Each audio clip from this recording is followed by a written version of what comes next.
바로가 애굽의 장자 모두가 죽는 10번째 재앙을 겪고 나서야 어쩔 수 없이 출애굽을 허락했습니다. 그런데 또다시 번복하고 홍해까지 추격했습니다. 그 집요함은 무서울 정도입니다.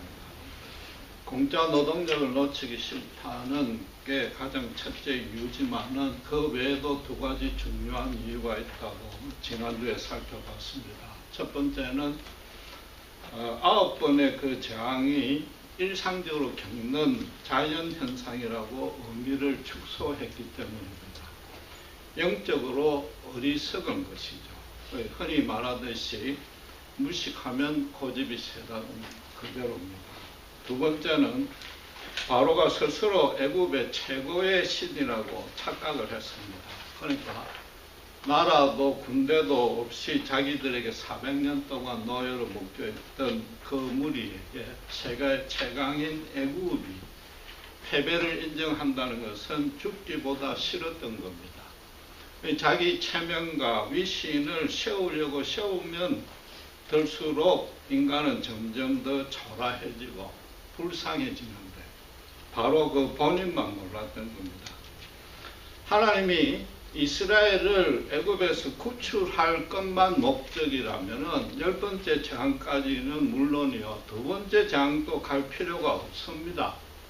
첫 번째 물을 피로 바꾸는 그 재앙만으로도 충분한 것입니다. 인간 생존에 흔히 333 법칙이라는 게 있습니다.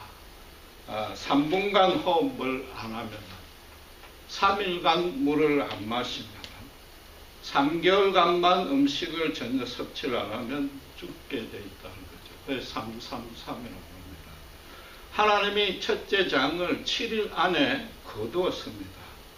바로 내가 아무리 신행세를 해도, 애굽의 전 국민이 신이라고 숭배를 해도, 너는 물을 일주일만 못 마셔도 미이라로 변하는 연약하고 비천한 존재임을, 피조물임을 잊지 말라는 겁니다.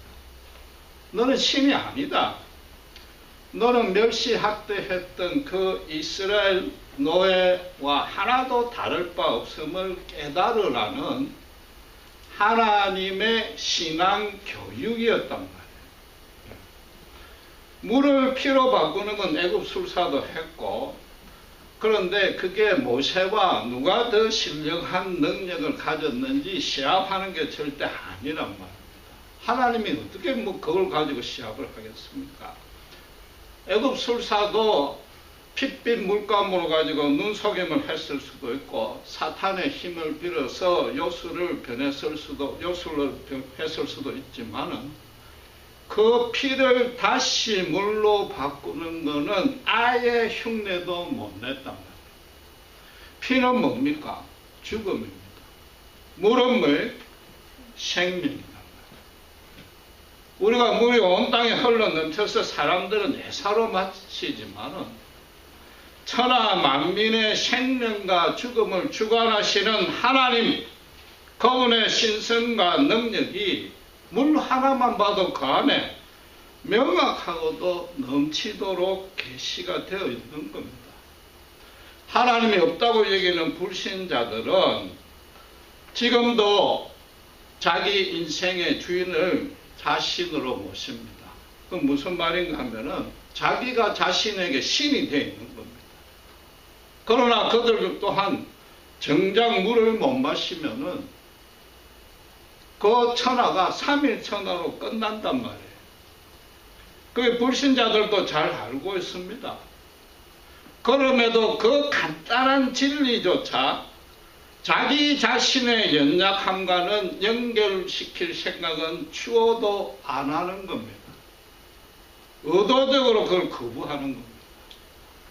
그걸 인정하는 순간 자기를 자신의 주인의 자리에서, 왕의 자리에서, 신의 자리에서 끌어내려야 되고 대신에 하나님을 인정해야 된단 말이에요. 그러면은 지금까지 자기 멋대로 살던 삶을 청산할 수밖에 없는데 그게 죽기보다 싫단 말입니다. 그게 제가 예수 믿기 전에 상태였다. 오늘 보시는 본문에 하나님은 바로는 물론이 오늘날의 불신자들에게 제발 그 어리석고 초라한 고집 그것 좀 버리라고 사실은 간절하게 호소하는 내용입니다. 다섯 번째 재앙인데 애굽의 모든 가축은 전염병이 걸리고 이스라엘의 가축은 전혀 걸리지 아니했습니다. 전염병이란 게 날짜를 정해가지고 인간이 발병시키는 건 아니지 않습니까? 또 그 병균이 물과 공기를 통해서 전염이 되기 때문에 인위적으로 그걸 중지시킬 수도 없습니다. 우리 알다시피 오염된 가축을 전부 땅에 묻거나 불에 타 죽어버려야 되는 거죠. 거기다가 애국은 목축을 아주 비천한 직업으로 여겼습니다. 그러니까 꼭 필요한 동물은 아니고는 사육을 안 했습니다. 3절을 다시 보시면은 말과 나귀와 약대라고 말, 나귀, 약대를 먼저 언급합니다. 말은 뭐예요? 전쟁 무기입니다. 나귀와 약대는 운반수단입니다. 대신에 이스라엘은 목축이 주업이었습니다. 그러니까 가축의 개체수를 따져도 훨씬 많았습니다. 거기다가 이스라엘은 지금 노예 생활을 하기 때문에 노예살이를 하기 때문에 주변 생활 환경이 아무래도 위생적으로 훨씬 열악할 수밖에 없습니다. 그럼 고센 땅에 전염병이 발생할 확률이 훨씬 높은 겁니다. 그런데 지금 애굽에만 돌림병이 돈다 그러니까 바로로서는 상식적으로 도무지 이해가 안 되는 겁니다. 그러니 7절에 사람을 보내서 확인을 하고 그게 사실인 줄을 알고도 앞에 말씀드린 그 이유 때문에 또 순복하지 아니하는 거죠.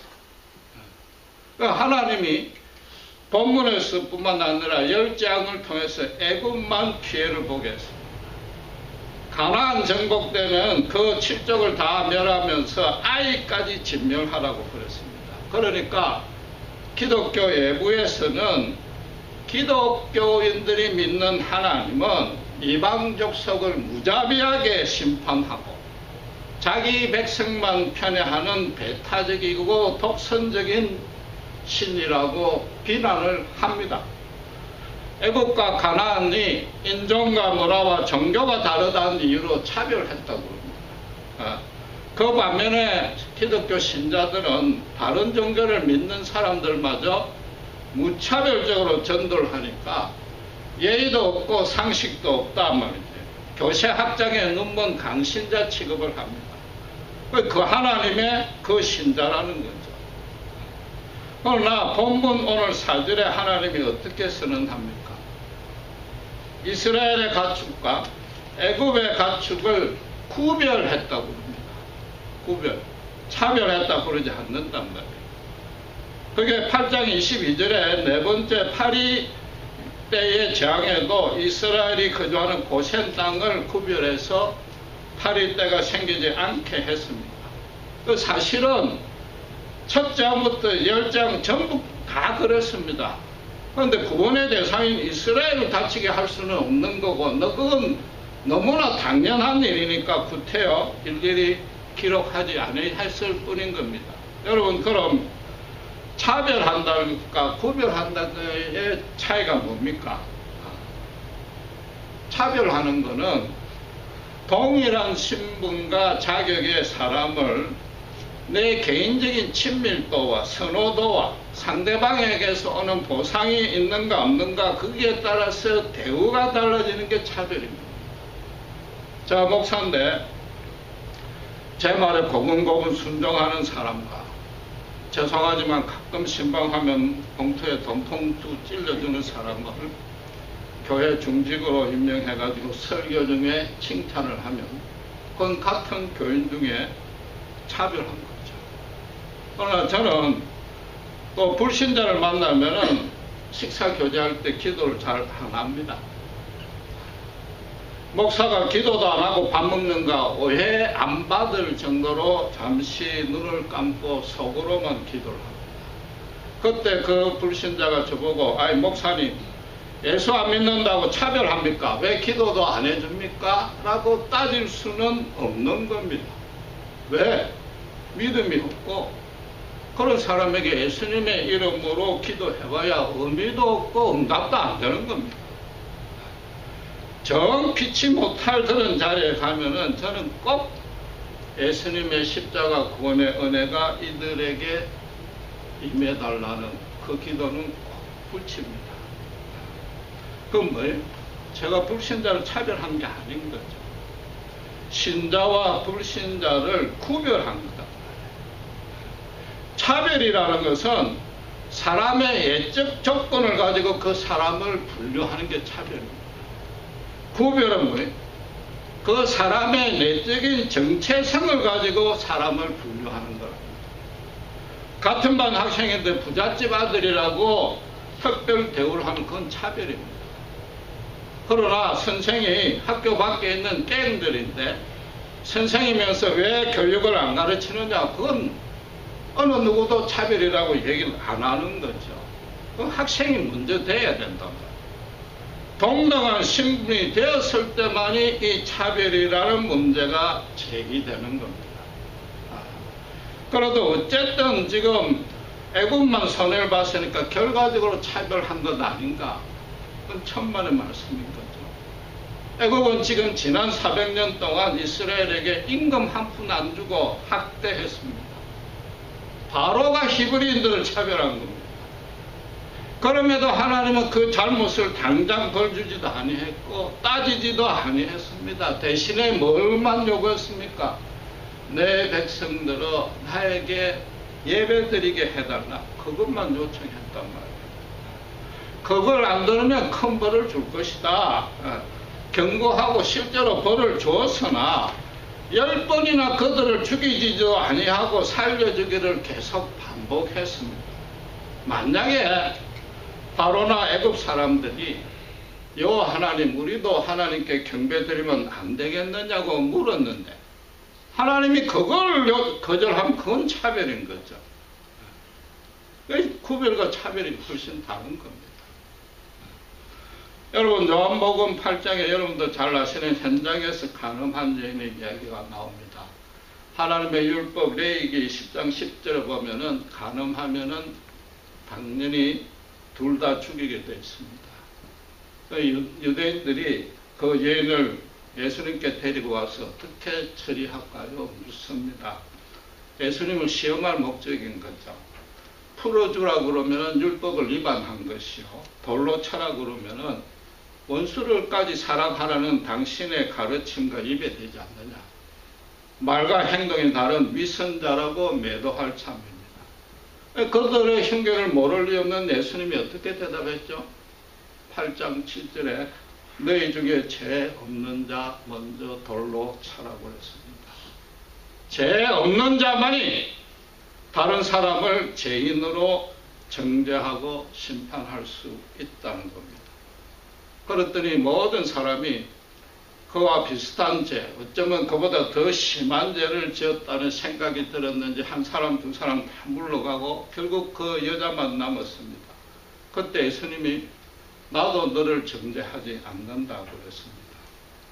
간음이 죄가 아니라든지 그게 사형에 해당할 만큼 중한 죄가 아니라든지 털어서 먼지 날짜 아무도 없으니 없던 걸로 하자든지 너는 죄인이 아니라든지 그 어떤 의미도 간에 없습니다. 당신이 말씀하신 그대로입니다. 죄 없는 자만이 정죄할 수 있다. 죄 없는 자의 신분에서 구원과 심판을 주관하는 하나님의 권위를 가지고 돌로 쳐 죽이는 대신에 공의로는 분명히 돌로 쳐 죽여야 됩니다. 당신의 사랑으로 죄를 사해 주시고 구원의 은혜를 베푸신 겁니다. 그 물러간 유대인들이나 당신 앞에 어쩔 수 없이 엎드린 여인이나 외적 조건은 똑같다는 뜻입니다. 누가 더 선하고 누가 더 악한 게 전혀 없다는 거죠. 본인들도 그걸 스스로 인정하고 물러갔지 않습니까? 그걸 따질 수는 없단 말이에요. 이 여인을 심판하면은 그 모든 유대인들도 심판받아야 되는 겁니다. 그런데 이 사건에서 여러분 분명히 알아야 될 사항이 하나 있습니다. 잘 모르고 지나치는데 이 여인의 생사가 예수님께 달린 게 아닙니다. 사실은 당시 상황에서는 예수님이 돌로 쳐 죽이라면 그 자리에서 죽게 마련이고 풀어주라 해도 당장은 모르지만은 유대인들이 어차피 잡아가지고 나중에 죽게 되기는 마찬가지다. 처음부터 유대인들은 이 여인의 생사는 관심이 없어요. 오직 예수님만 시험하려고 데리고 왔단 말이에요. 어차피 죽을 여자니까. 이 여인은 뭐예요? 자기는 이미 죽은 몸이라고 포기하고 있는 겁니다. 어쩌면 아주 신랄같이 하나님의 기적이 안 일어나면은 이건 못 산다. 그러나 그 기적이 일어날 확률은 제로에 가깝단 말이에요. 어쩌면은 내 때문에 이 잃어버리는 랍비가 애꿎은 곤욕을 치르고 있으니까 그게 미안해서 뭐 어쩔 줄 몰랐을 수 있습니다. 그런데 사태는 전혀 엉뚱한 방향으로 그 현장에 있던 모든 유대인들, 그 중에 똑똑한 사람, 바리새인, 뭐 제사장, 어느 누구도 예상치 못한 방향으로 흘러갔습니다. 결과적으로 이 여인은 육신의 생명을 구했단 말이에요. 물러간 유대인들이나 자기나 똑같은 죄인이라고 인정한 셈이다. 그러니까 그 사람들이 그렇게 인정하고 물러갔으니까 이제 다시 자기를 가지고 시비 걸 일이 없는 거죠. 그마저도 해결이 났다. 어떻게 된 겁니까? 말 그대로 하나님의 기적이 일어났단 말이에요. 말 그대로 기적이 일어났다. 이 이름도 모르는 이 랍비가 기적을 일으켰단 말이에요. 그분이 하나님이었단 말이에요. 예수님의 한마디의 파급 효과는 그 의미는 다른 유대 랍비의 가르침과 전혀 차원이 달랐습니다. 그냥 율법을 문자적으로 해석해서 가늠한 여인을 그냥 하나님의 저주받아 마땅하다고 죽이기 바빴지만은 그 모든 사람이 지금 온데간데 없어요. 하나님이 기적을 일으킨 이 랍비야말로 하나님인데 그들과 나와의 예적 조건을 가지고 전혀 차별하지 않으려고 똑같은 죄인으로 취급하던, 죄인이 아니라는 얘기는 절대 아닌 거죠. 하나님의 구원이 없으면 죽을 수밖에 없는 그 죄인에게 하나님이 배삼을 그 자리에서 베푸십니다. 자기가 얼마나 불쌍한지, 얼마나 연약한지, 하나님의 긍휼 없이는 한시도 살 수 없다는 그 존재라는 걸 절실히 이 여인으로 하여금 깨닫게 해주었다.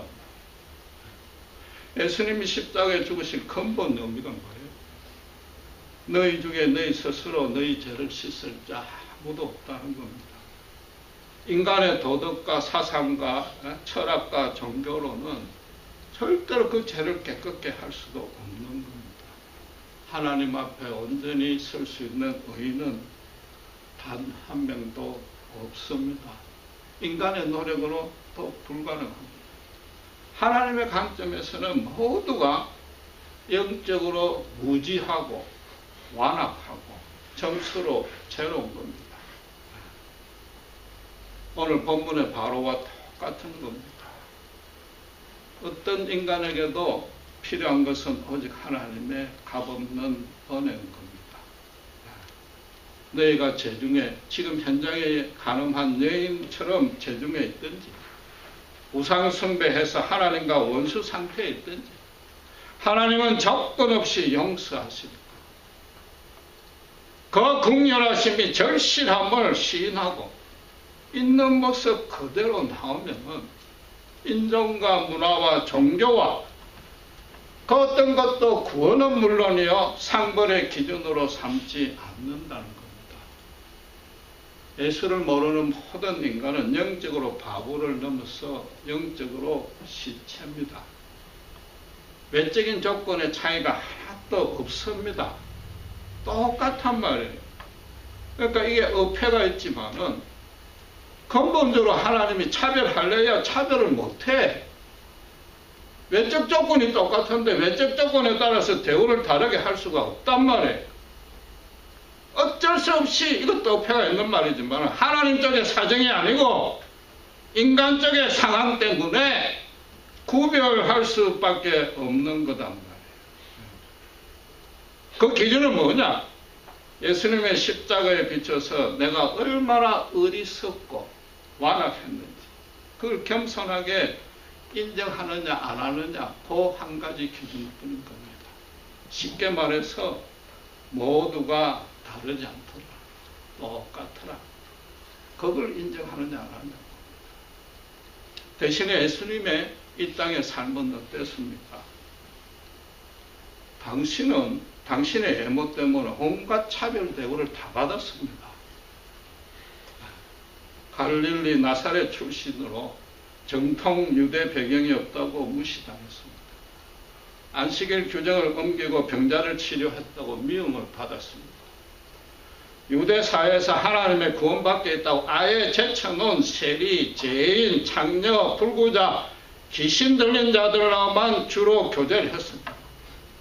예수님 스스로 유대인들의 차별을 자기가 자초한 겁니다. 기꺼이 그런 동일한 부류로 취급받겠다고 그런 겁니다. 심지어 귀신의 왕 바알세불의 힘을 빌려서 귀신을 쫓아낸다고 대놓고 사탄의 부하라고 매도당했습니다. 역사상 최고로 선하신 분이 가장 고상하고 경건한 윤리적인 가르침을 주신 분이 역사상 최고로 억울한 재판을 받고 최고로 고통스럽고 수치스러운 십자가에 달렸습니다. 인간이 겪을 수 있는 모든 차별을 그분이 직접 다 감당하고 죽으셨단 말이에요. 그러면서 죽어가는 중에 어떤 기도를 했습니까? 성부 하나님께 저들이 자기 하는 짓을 모르니 용서해 달라고 했습니다. 그들이 뭘 모릅니까? 그걸 뭘 몰랐습니까? 바로 이 차별과 구별의 차이마저도 분별하지 못했답니다. 그것도 유대인들이 가장 존경하고 민족의 영웅이요. 여호와 하나님의 최고 선지자인 모세가 1500년 전에 정확하게 하나님께 계시를 받았잖아요.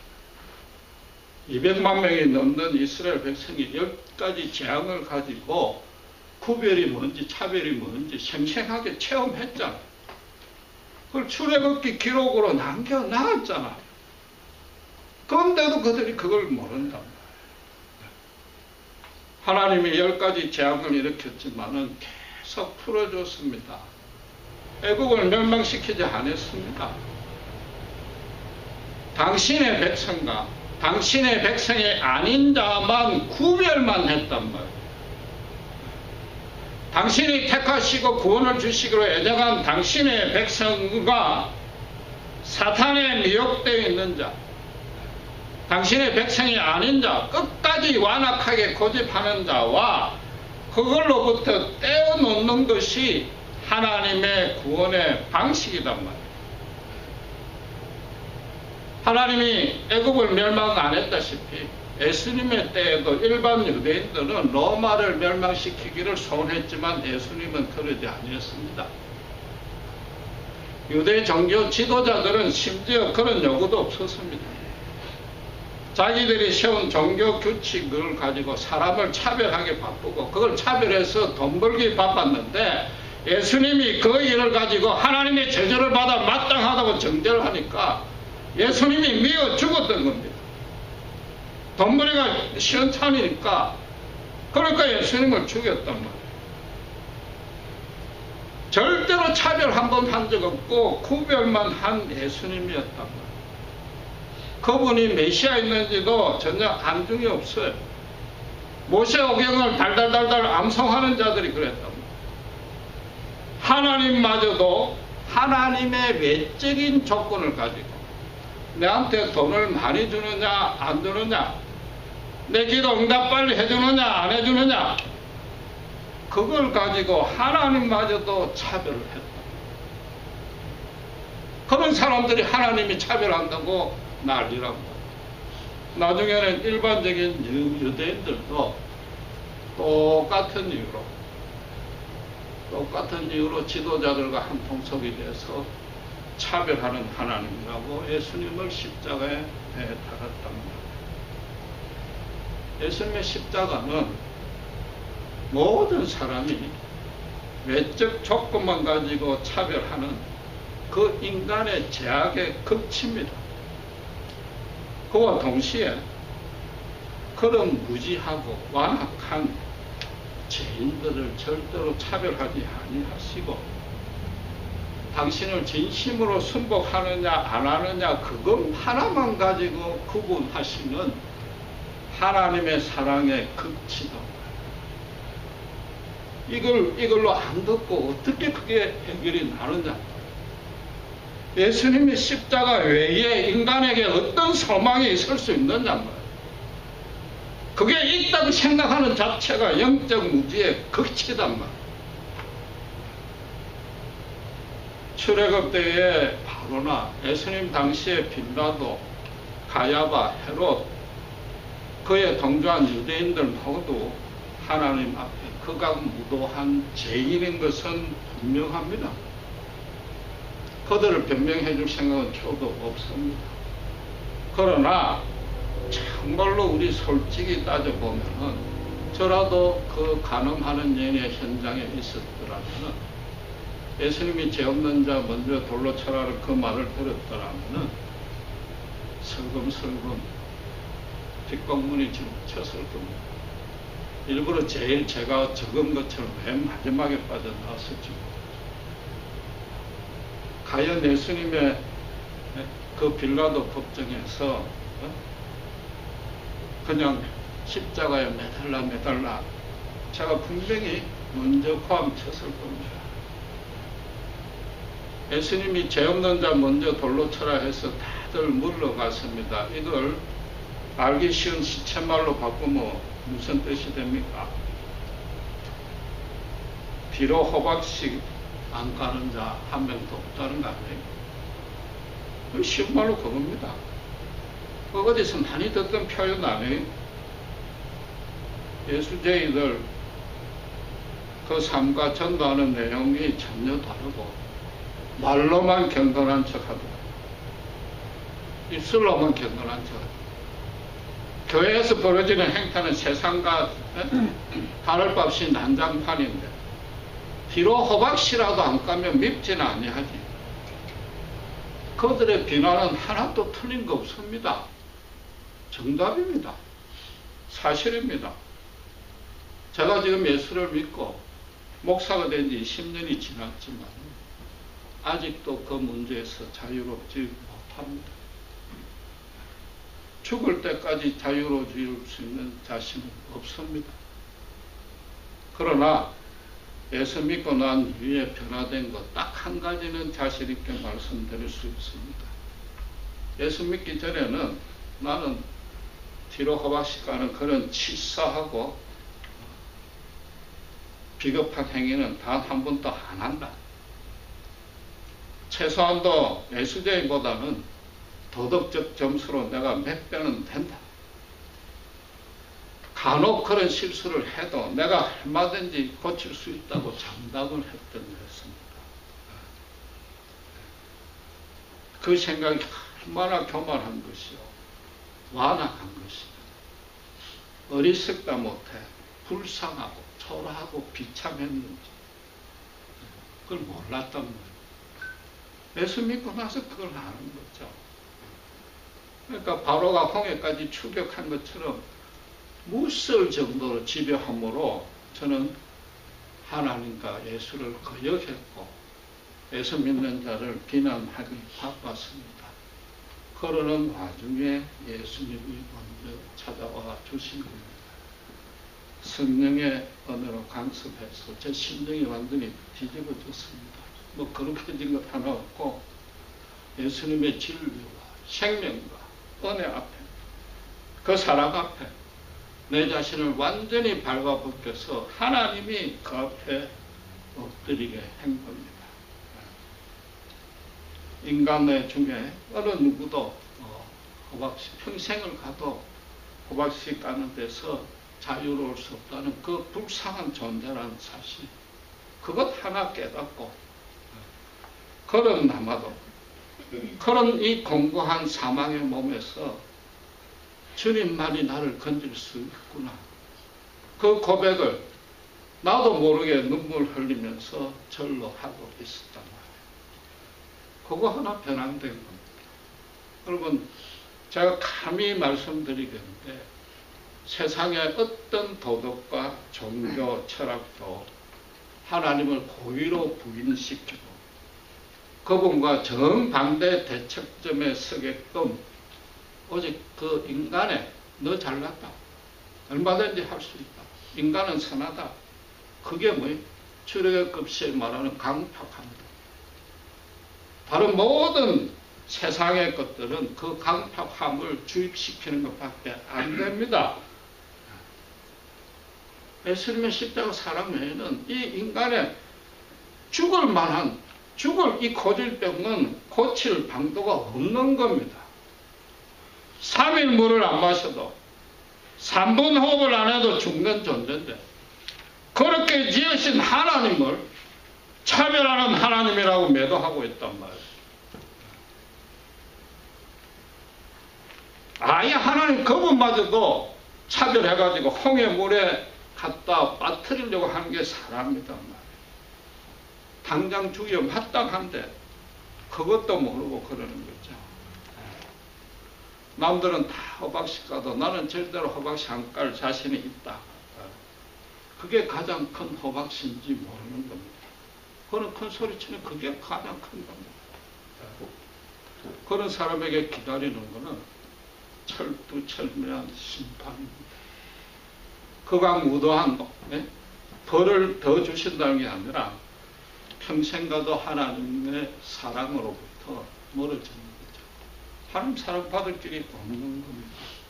여러분, 예수님의 십자가 은혜 안에 이미 들어와 있던 것, 이게 얼마나 귀하고 감사한지 모릅니다. 이걸 정확하게 인식하셔야 됩니다. 인간에게 고질병 2개가 있는데 우선에 첫째 고질병, 죽을 병. 내 인생은 내가 주인이다. 내가 내한테 신이 되어야 되겠다. 그 고질병은 이제 완전히 고침받았습니다. 약간 옛날 섭성이 나올 줄 몰라요. 두 번째 남은 고질병은 뒤로 호박씨 가는 섭성인 거죠. 이 두 번째 고질병입니다. 이것마저도 성령의 도우심으로 차츰차츰 빠져나올 수 있습니다. 십자가에서 차별만 당하신 그 예수님을 묵상하시고 예수님이 우리를 향한 뜻과 계획과 그 사랑을 기도와 말씀을 통해서 깊이 인식한다면 이 둘째 고질병에서도 얼마든지 빠져나올 수 있는 겁니다. 예수님의 장성한 분량에까지 자랄 수 있습니다. 예수님의 장성한 분량에 자라는 것, 이게 예수 믿은 첫째 축복입니다. 세상이 누릴 수 없는 특권입니다. 그게 여러분 거룩해지라는 게 아니라 그런 삶을 살 때, 예수님을 닮는 삶을 살아갈 때 비로소 참 기쁨이 넘칩니다. 정말로 풍성해지고 정말로 아름다운 삶을 살 수 있단 말이에요. 그것 외에는 예수 믿는 길이 없는 겁니다. 기도하겠습니다. 하나님 아버지 하나님 감사합니다. 차별과 구별의 차이조차도 제대로 분별 못하고 그저 하나님이 우리에게 베푸는 내적 조건만 가지고 하나님마저도 차별하려 들었던 이 어리석음, 이 무지함, 이 완악함 주님 앞에 다 내려놓기를 원합니다. 우리 주 예수님은 인간 세상에서 겪을 수 있는 모든 차별을 당신께서 짊어지시고 대신에 우리는 당신의 사랑에 엎드린 자와 그렇지 아니하는 자만 구별하시는 하나님임을 깨닫습니다. 우리에게 남은 아직도 하나님은 물론이요 주위 사람들을 차별하려는 완악했던 이전의 습성들 성령님의 도우심으로 하나하나 씻어나가고 예수 그리스도의 장성한 분량에까지 자라면서 진정한 참 기쁨과 행복과 만족을 주님 안에서 누릴 수 있도록 우리 모두를 축복해 주시옵소서. 감사합니다. 우리 주 예수 그리스도의 이름으로 기도드렸습니다.